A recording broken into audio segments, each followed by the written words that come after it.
मैं मर जाती हूँ तो मेरी मृत्यु का कारण सिर्फ और सिर्फ दीपक हुड्डा और यहाँ का एसपी हिसार होगा। मैं पूरी जिंदगी उस घटिया राक्षस से मैं पिटती रहूं। मैं आपको तलाक नहीं दूंगा, मैं आपको जान से मार डालूंगा। मेरे से बगैर बताए, मेरे से साइन करके, गुड फेथ में साइन करवाकर 80 लाख रुपए उसने HDFC बैंक से लोन ले रखा, वो मेरे को बगैर बताए, और धोखा मैंने कर दिया। मैं आपको बता दूं, जब मैंने उस इंसान का हाथ पकड़ा था तो उसके पास उनके घर में टॉयलेट तक नहीं था। उसके जो 5 लाख रुपए हमारे अकाउंट में डाले और वापिस कितने लिए? 7 लाख रुपए। 2 लाख रुपए तो उसने उसी साल हमारे खा गया। वो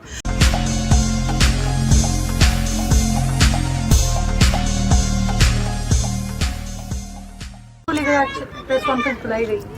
सबसे पहले आप सबको मेरा नमस्कार, जय माता दी आप सबको। मैं यहाँ आई हूँ, मेरे बारे में मेरे पति देव दीपक हुड्डा जी ने जो आरोप लगाए हैं उनके बारे में बताने के लिए। एक्चुअली मैं बहुत टाइम से मैं डिप्रेशन में चल रही थी और मैं बोल नहीं पा रही थी चीज़ों को, और अभी मेरी मेडिकेशन भी चल रही है और उसके अभी मैं थोड़ा सा ठीक महसूस कर रही हूँ। लेकिन तभी मैं आई, मैं अभी भी इतना कैपेबल नहीं हूँ कि मैं बहुत ज़्यादा बोल पाऊँ, लेकिन फिर भी मेरी मजबूरी हुई कि आने की, क्योंकि मेरे को बहुत ज़्यादा परेशान किया जा रहा है, बहुत ज़्यादा प्रताड़ित किया जा रहा है। मैं आप लोगों को बता दूं कि 2015 से मैं दीपक हुड्डा को जानती हूँ। उसने, जब मेरी पहली बार उनसे बात हुई थी तो उन्होंने मेरे को इमोशनली ब्लैकमेल बोल सकते हैं, इमोशनली मेरे को बोला कि मैं बिना माँ बाप का बच्चा हूँ, और मेरी मतलब ऐसे करके एक सॉफ्ट कॉर्नर उसने हमारी फैमिली में और मेरे अंदर बनाया। और मेरी बातचीत उनसे शुरू हुई 2015 में। मैंने जब उस इंसान से बात करना स्टार्ट किया, उस टाइम मैं आपको बता दूं कि आज वो संपत्ति हड़पने के मेरे ऊपर आरोप लगा रहा है। जब 2015 में मैंने बात की थी तो उसके घर में एक टॉयलेट भी नहीं होता था, उसके घर में एक टॉयलेट नहीं होता था, तसले में नहाते थे वो लोग। ऐसे इंसान का मैंने हाथ पकड़ा था। मेरी गलती ये रही कि मैंने उस इंसान का, और उस टाइम मैं वर्ल्ड की मेडलिस्ट, इनकम टैक्स इंस्पेक्टर और एशियन की मेडलिस्ट और बहुत बार नेशनल चैंपियन रह चुकी थी। और उस टाइम दीपक हुड्डा इतना बड़ा चेहरा नहीं था। वो नेशनल खेला था लेकिन नहीं वो इंटरनेशनल प्लेयर था। अगर मुझे पैसे का लालच होता तो मैं क्या उस इंसान का हाथ पकड़ती उस टाइम? आप लोग बता दीजिए, क्या मैं पकड़ती उस इंसान का हाथ? उस इंसान के ने हमारे दिलों में सिंपैथी गेन की। 2016 में उसके लीग के पैसे आए और जैसे हमारा उसने विश्वास भी जीता, मेरा और मेरे माता पिता का। हम उस पर ब्लाइंडली फेथ करते थे, क्योंकि मेरे मम्मी पापा को वो ऐसे बोलता, मेरा माँ बाप नहीं है तो आप ही मेरे माँ बाप हो। और उस टाइम हमने उसके ऊपर बिल्कुल ब्लाइंडली फेथ किया। मेरा ये एक कसूर है कि मैंने किसी के ऊपर अंधा विश्वास किया। और उस आदमी ने अपना टैक्स बचाने के लिए, टैक्स चोरी करने के लिए, मैं आपको बता दूं कि 2016-17 में जो हमारे 16-17 में जो 5 लाख रुपए हमारे अकाउंट में डाले और वापिस कितने लिए? 7 लाख रुपए। 2 लाख रुपए तो उसने उसी साल हमारे खा गया वो। और वो बोल रहा है कि मैंने धोखा किया।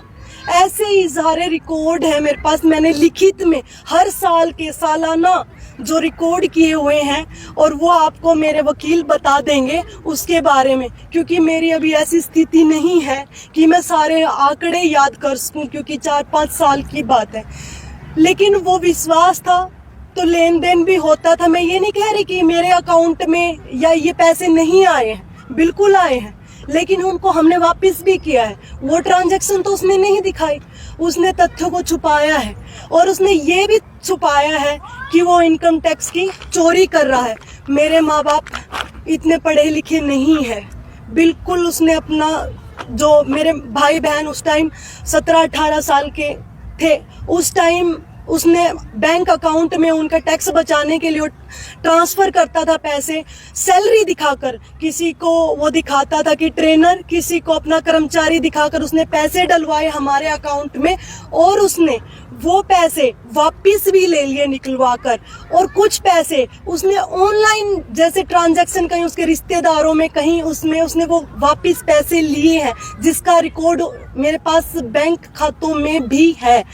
और फिर वही इंसान हमारे ऊपर इल्ज़ाम लगा रहा है कि हम पैसे उसके खा गए, ऐसा कुछ मेरे पापा के ऊपर और हमारे ऊपर। क्योंकि मेरे पापा इतने पढ़े लिखे नहीं थे, ब्लाइंड फेथ करते थे। अब कोई सैलरी डालता है हमारे अकाउंट में, टैक्स तो हमें भी देना पड़ेगा ना सैलरी का। मेरे पापा के अकाउंट से, मेरी माँ के अकाउंट से, मेरी भाई बहन के अकाउंट से हम उसकी जो वो सैलरी डालता था उसका टैक्स भी हम भरते थे। और जबकि टैक्स हम अपनी पॉकेट से भर रहे हैं और उसको सारा पैसा जा रहा था, लेकिन उस चीज़ से हम अनभिज्ञ थे। मेरे मम्मी पापा को इस चीज़ की नॉलेज ही नहीं थी कि ये किस चीज़ की क्या चीज़ें हो रही, क्योंकि उसके ऊपर बिल्कुल ब्लाइंडली फेथ करते थे। तो ये एक मैटर था। दूसरा, वो इल्ज़ाम उसने जो लगाया मेरे ऊपर और मेरे परिवार के ऊपर संपत्ति हड़पने का, मैं उससे ये सवाल करती हूँ, सबको ये लगता होगा कि बहुत बड़ा प्लेयर है, उसके पास अरबों की संपत्ति होगी। मैं आपको बता दूं, जब मैंने उस इंसान का हाथ पकड़ा था तो उसके पास, उनके घर में टॉयलेट तक नहीं था। उसके पास संपत्ति के नाम पर पुश्तैनी कोई भी संपत्ति नहीं थी। एक किला, अपने भैया हरियाणवी भाषा में जो बोलते हैं, एक दौरा भी पूरा को नहीं उसका दौरा है। संपत्ति क्या की खागी मैं उसकी, और मेरा परिवार कोई पूछने वाला हो उस इंसान से। और उसके जो पैसे आए वो हमने, मेरे पास सारे लीगल डॉक्यूमेंट है और सारी ट्रांजैक्शन है, इसमें लिखा हुआ है, हर एक जो ट्रांजैक्शन हुई उसमें लिखा हुआ है कि क्या क्या पैसे आए, क्या क्या पैसे गए उसके खाते में। और सारी ट्रांजैक्शन मैं कल इस मेरे ऊपर ये बगैर जांच किए हुए रोहतक में केस को फाइल किया गया मेरे खिलाफ। पहले वो मैंने अपना यहाँ 11 तारीख को मैं मिली थी हमारे हिसार एसपी से। मैं आपको पहले प्लाट की क्लैरिफिकेशन दे देती हूँ, क्योंकि मैं थोड़ा सा, मैं बता रही हूँ कि मैं भूल जाती हूँ, ट्रैक से थोड़ा निकल जाती हूँ। तो मैं प्लाट के बारे में बताती हूँ आपको। जो बोल रहा है कि मेरा प्लाट धोखे से नाम करवाया, मैंने कौन सा धोखे से नाम करवा लिया? प्लाट भी आज भी उसी इंसान के नाम पर है। वो प्लाट, आधा प्लाट उसके नाम पर है और आधा प्लाट मेरे नाम पर है, जो कि मैंने शादी से पहले 2018 में मैंने खरीदा था। शादी के बाद नहीं खरीदा था कि जो उसकी संपत्ति होगी, ऐसा नहीं है।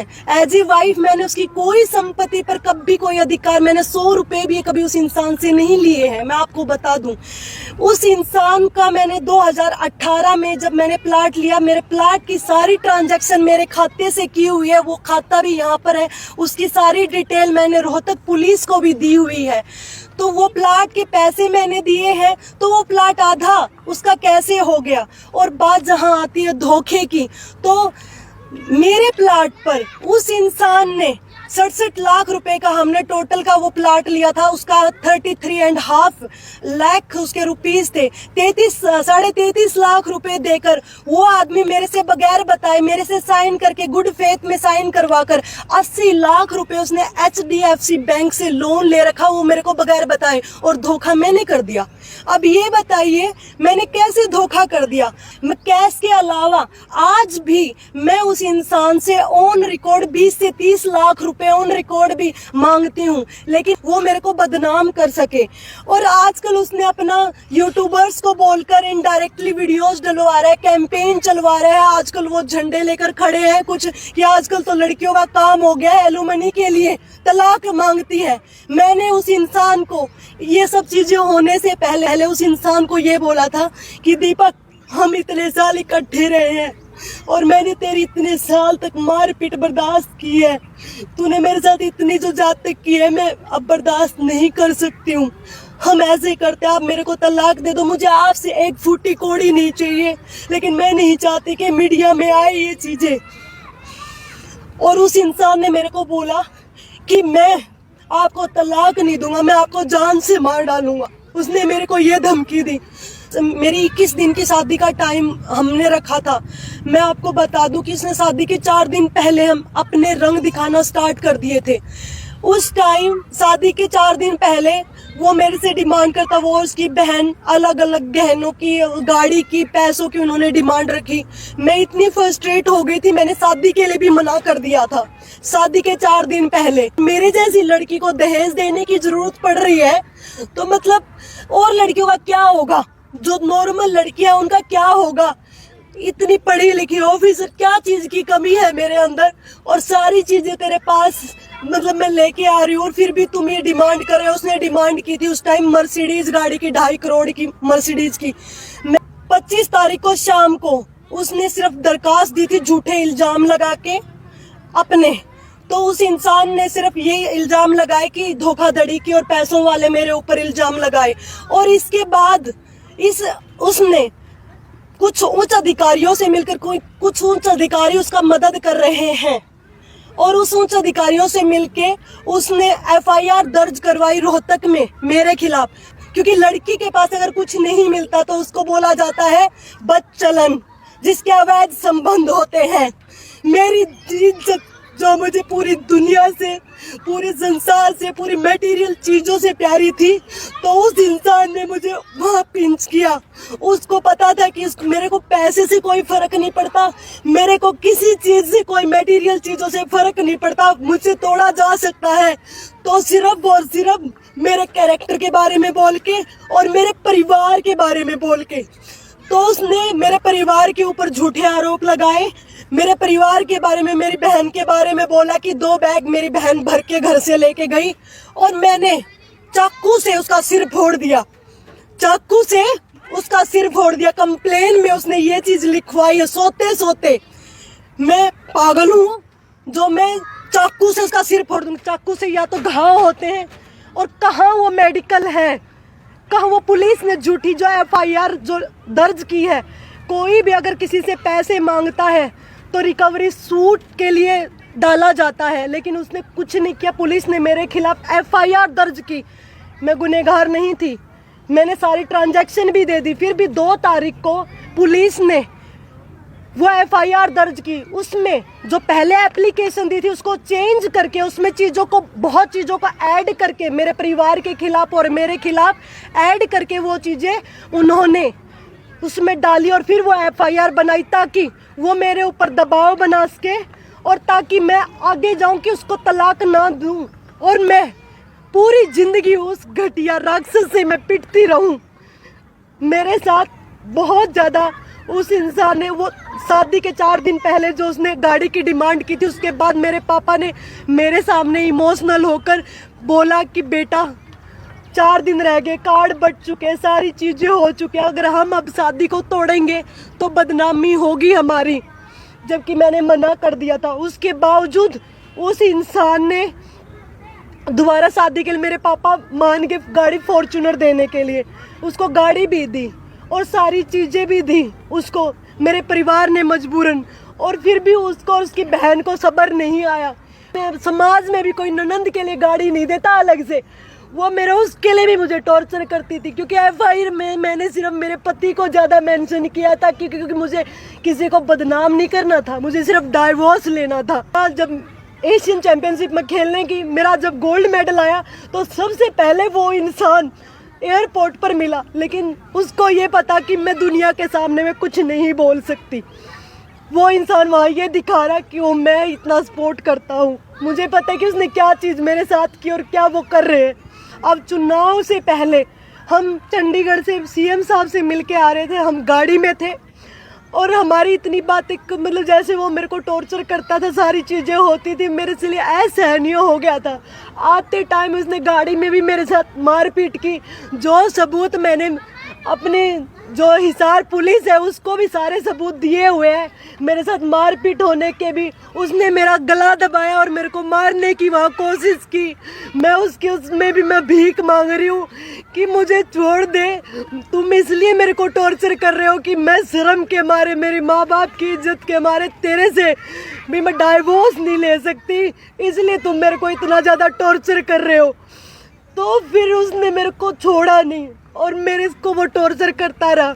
फिर उसके बाद जैसे मेरे मामा जी आते वो एकदम से बातें बदल जाता है और वो फिर मेरे को दबाव बनाता है। वो ऐसा इंसान है, बोलते बोलते एकदम से चेंज हो जाता है, इतना साइको आदमी है वो। मुझे पता है कि एक बार जब उसको रोने के लिए बोल दिया जाए जब भी वो रो देगा, जब उसको उसे रोते रोते हंसने के लिए बोल दे, रो के हंसता रहता है। मेरे को मार मार के वो आदमी हंसता था। मुझे नहीं पता, मुझे नहीं लगता कि कोई नॉर्मल इंसान किसी को दर्द दे के खुश होता होगा। मुझे नहीं लगता कोई, क्योंकि नॉर्मल इंसान किसी के दुख में दुखी होता है, सुखी नहीं होता है, हंसता नहीं है। वो मेरे को मार मार के हंसता था। तो चुनाव से पहले जो चंडीगढ़ से हम आ रहे थे उसने मारपीट की, मैंने जाने से घर वालों को सख्त मना कर दिया था। और मैं आपको बता दूं, उससे पहले 2022 में मैंने सुसाइड अटेम्प्ट किया था उस इंसान से, इतनी परेशान होकर। और उसके बावजूद भी फिर भी मैं उस इंसान के साथ रही, क्योंकि मेरे घर वालों का दबाव इतना ज़्यादा था मेरे ऊपर कि मेरे घर वाले भी ये बोलते थे, कोई नहीं बेटा बसा ले, कोई नहीं, आदमी सुधर जाते हैं, नहीं वो होगा, कोई बात नहीं बेटा। पंचायतें हुई, हजारों पंचायतें हुई हमारी, और उन पंचायतों में हमेशा मेरे को बोला जाता था कि मैं ना बोलूं। मैं चुप भी रही। मैंने उसके जुल्मों के खिलाफ आवाज़ उठाना भी बंद कर दिया। मैं बैठकर कोने में मैं माता रानी का नाम लेती रहती ना, तब भी वो इंसान मुझे छोड़ता नहीं था, तब भी मुझे बुरे तरीके से मारता था। एक चाय पीती थी ना, उससे आवाज़ आ जाती, जब भी वो इंसान मुझे बुरे तरीके से मारता था। वो ऐसा इंसान, मुझे नहीं लगता कि कोई नॉर्मल इंसान ऐसे किसी के साथ जाती कर सकता है। ये सब चीज़ें मैं बर्दाश्त करती रही, ये, और मेरी बर्दाश्त की सब चीज़ें बाहर हो गई। इलेक्शन के बाद अभी 27 तारीख को भी, और उससे पहले मारपीट मेरे साथ हुई, तो मैं सब चीज़ों से मैंने सुसाइड अटेम्प्ट किया और उसमें मैं बच गई। और मेरे घर वालों ने मेरे को बोला कि अगर तुम मर गई तो हमारे पास अब क्या है। तो उन्होंने बोला कि कोई नहीं बेटा तू छोड़ दे, अब हम तेरे को कुछ नहीं कहेंगे। इलेक्शन से पहले मेरे घर वालों ने मेरे को ये बोलकर भेजा था कि अब उन्होंने, उसके दोस्तों ने और उसने और जो पंचायती जो आदमी थे उन्होंने मेरे को विश्वास दिलाया कि ये तेरे साथ मारपीट नहीं करेगा। उन्होंने विश्वास दिलाया और बोले अगर मारपीट की तो मैं तुम्हें डाइवोर्स म्यूचुअल कंसेंट से दे दूंगा। उसने ये बात की हाँ भरी, तो मैं उसके साथ मैं गई, लेकिन वो बिल्कुल भी सुधार में नहीं आया वो इंसान। उसने वही रवैया रखा। और मैंने दोबारा जब सुसाइड के लिए अटेम्प्ट किया उस टाइम मेरे घर वाले भी टूट गए, लेकिन मैंने ये चीज़ें कभी किसी को नहीं बताई, क्योंकि किसको मैं बताऊं, अगर बताऊंगी तो इसमें उसको ये लगता रहा कि ये थाने में जाएगी नहीं, पंचायतें होगी तो पंचायतों में बस तुम ड्रामे करना कि माफ़ी मांग लेना, माफ़ी मांगने के बाद तेरे को बार बार ये भेजते रहेंगे और ये इज्जत के मारे थाने में नहीं जाएंगे। हमारे एसपी हिसार को बोला सर मुझे इस इंसान के साथ नहीं रहना है, मुझे इससे एक फूटी कौड़ी नहीं चाहिए, मुझे चाहिए तो इससे एक तलाक, और जो मेरा सामान है मुझे सिर्फ मेरा सामान चाहिए, मुझे इससे कुछ भी नहीं चाहिए जो मैं लेके गई हूँ। वो सामान की मैंने लिस्ट भी आधी दी हुई, मैंने वो भी पूरा नहीं दिया हुआ। मैं आपको बता दूँ मेरे को 1.5 महीना हो गया, मेरी इसके ऊपर कोई कार्रवाई नहीं हुई के बावजूद पुलिस ने 15 तारीख को अभी मेरे ऊपर दबाव, मेरे को बताया नहीं कि वहाँ दीपक हुड्डा आने वाला है। दीपक हुड्डा ने प्लान किया, इसमें कुछ उच्च पुलिस अधिकारी शामिल है इस साजिश में। उनके साथ उन्होंने मिलकर मेरे को ये नहीं बताया कि दीपक हुड्डा वहाँ आया हुआ है। उन्होंने मेरे को डॉक्यूमेंट्स के बहाने वहाँ पे बुलाया, जबकि मैंने सारी सब चीज़ें दे चुकी थी मैं। और फिर वहाँ बुलाकर मैंने उनको ये बताया था कि जब दीपक हुड्डा मेरे सामने आता है, मेरी तबीयत, वो मेरे को बोलता है कुछ, मैं उसकी आवाज़ सुनती हूँ तो मैं इतनी ज़्यादा परेशान हो चुकी हूँ, मैं इतनी डिप्रेशन में हूँ कि मेरे को पैनिक अटैक्स आते हैं।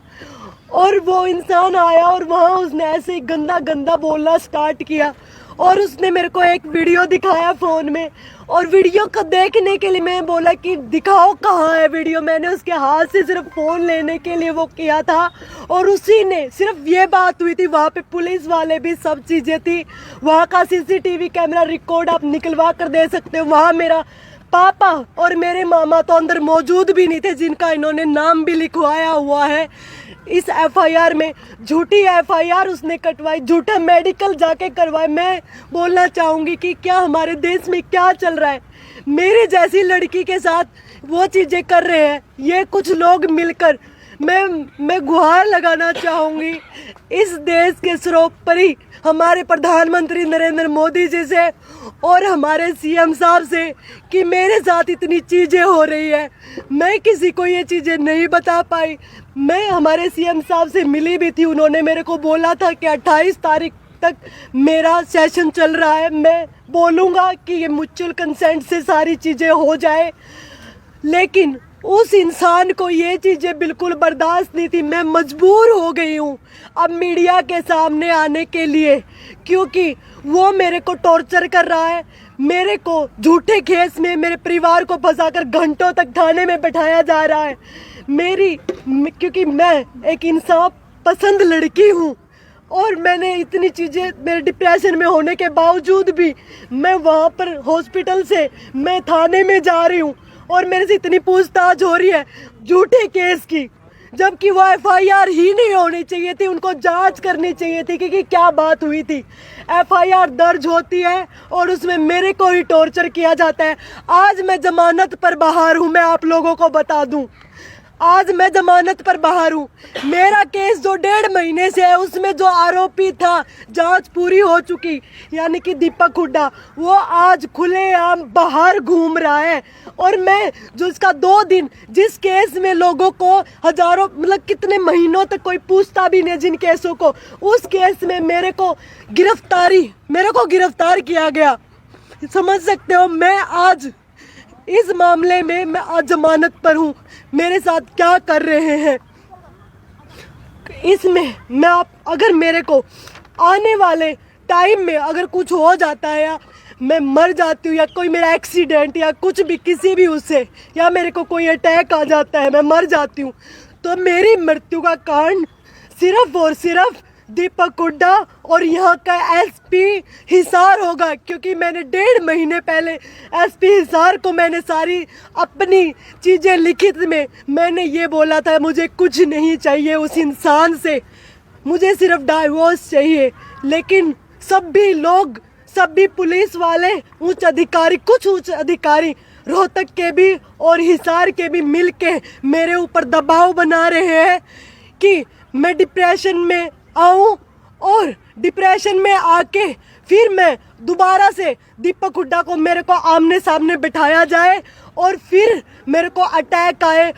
और अभी मैं आपको एक बात और बता दूं कि मेरा केस, जिसकी जांच पूरी हो चुकी थी, उस केस को ट्रांसफ़र कर दिया गया है सिविल थाने में। ये बात मुझे आज सुबह अखबार से पता चली, जबकि मेरा केस है। मुझे ये चीज़ पता होनी चाहिए सबसे पहले कि मेरा केस ट्रांसफ़र कर दिया गया है। जिस केस की जांच हो चुकी थी उसको ट्रांसफ़र कर दिया गया है।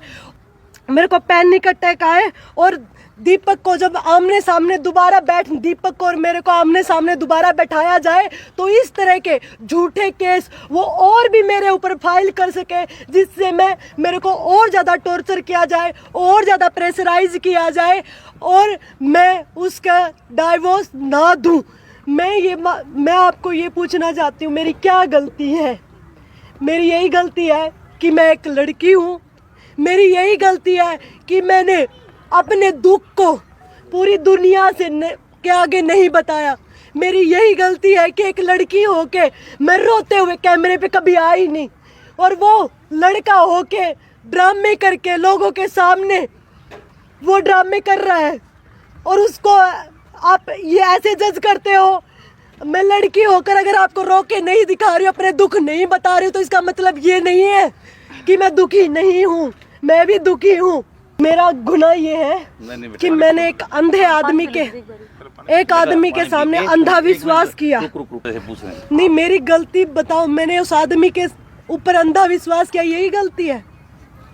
उसने मेरे को बिना माँ बाप का बच्चा बोल के, मैंने सिर्फ उसको जिंदगी में एक ही वर्ड बोला था कि कोई हो ना हो तेरे साथ मैं होंगी, और मैंने उसको वहां से उठाकर यहाँ तक पहुंचने में उसकी सारी मदद की, और वो इंसान मेरे को आज ऐसा सिला दे रहा है। क्या मेरी यही गलती है? मैं ये चाहती हूँ कि दीपक हुड्डा जो मेरे पति देव है उससे अलग मुझे जल्दी से जल्दी डाइवोर्स दिया जाए। मैं उससे कुछ एक पैसा भी नहीं मांग रही हूँ, मुझे न्याय मिले। मेरी गलती यही है क्या मैंने मेरे खिलाफ हुए जुल्मों के खिलाफ आवाज उठाई, मेरे जो डाइवोर्स का केस भी फाइल कर दिया है, और वो इंसान मेरे को प्रेशराइज कर रहा है कि मैं डाइवोर्स ना लूं और इनके खिलाफ ना बोलूं। मैं चाहती हूं कि मेरे खिलाफ जो जुर्म हुआ है उसका बदला, तो क्योंकि मैं स्ट्रांगली कर्मा बिलीवर भगवती महामाई अपने आप ले लेगी, लेकिन मुझे उस राक्षस से छुटकारा चाहिए। मुझे उसे एक पैसा नहीं चाहिए, क्योंकि मैं भिखारी नहीं हूँ। महामाई ने मुझे हाथ पाँव दिए हैं, मैं खुद कमा के खा सकती हूँ, लेकिन मुझे उस राक्षस से छुटकारा चाहिए। मैं आप लोगों से हाथ जोड़ के ये विनती कर रही हूँ कि मुझे न्याय दिलाने में मेरी मदद करें, उस राक्षस से मेरा पीछा छुड़वाने के लिए मदद करें, ताकि मुझे डाइवोर्स वो जल्दी से जल्दी दे दे, और मुझे पुलिस द्वारा जो टॉर्चर किया जा रहा है वो मेरे को टॉर्चर ना किया जाए। क्योंकि सिर्फ एक बार सीएम साहब से मैं मिल के आई थी, तो उन्होंने मुझे आश्वासन उस टाइम दिया था, लेकिन अभी तक कुछ हुआ नहीं है। और मैं सबसे बस यही बोलना चाहती हूँ, मैं बहुत ज़्यादा डिप्रेशन में हूँ, मेरे ऊपर बहुत ज़्यादा दबाव बनाया जा रहा है, मेरी मदद कीजिए।